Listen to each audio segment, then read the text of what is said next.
Polisi curi motor polisi di Deli Serdang, bawa kabur milik juniornya di mes polisi. Kasus pencurian sepeda motor menggemparkan internal Polresta Deli Serdang.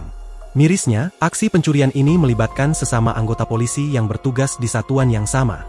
Personel berinisial Bribda FE, anggota Satuan Samapta Polresta Deli Serdang, kini harus mendekam di sel tahanan setelah terbukti mencuri motor milik rekan sejawatnya.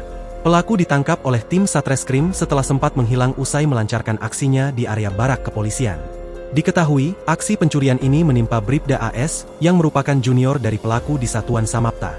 Kejadian berlangsung pada Rabu, 31 Desember 2025, siang, saat motor korban terparkir di area barak atau mes lajang di lingkungan Polresta Deli Serdang. Kecurigaan muncul ketika Bribda FE mendadak tidak bisa dihubungi dan tidak terlihat di kantor setelah motor tersebut hilang. Berdasarkan keterangan saksi yang melihat pelaku membawa kendaraan tersebut, petugas langsung melakukan pengejaran hingga akhirnya pelaku berhasil diringkus di luar markas komando.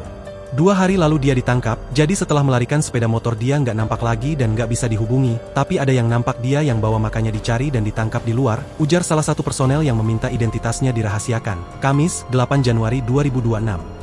Kasat Samapta Polresta Deli Serdang, Kompol Supendi, mengaku tidak menyangka salah satu anggotanya terlibat dalam tindak pidana tersebut. Bribda FE dinilai menjalankan tugas dengan baik terutama dalam fungsi penjagaan sehingga kabar ini mengejutkan di lingkungan internal satuan. Meskipun demikian, Kompol Supendi enggan memberikan rincian lebih dalam mengenai proses hukum yang sedang berjalan dan menyerahkan sepenuhnya informasi detail kepada pihak Humas Polresta Deli Serdang.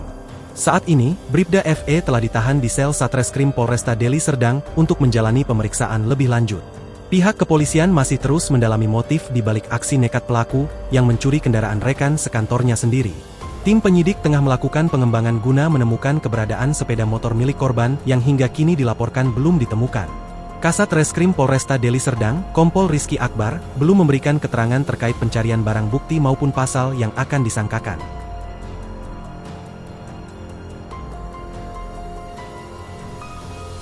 Download Tribun X sekarang, menghadirkan lokal menjadi Indonesia.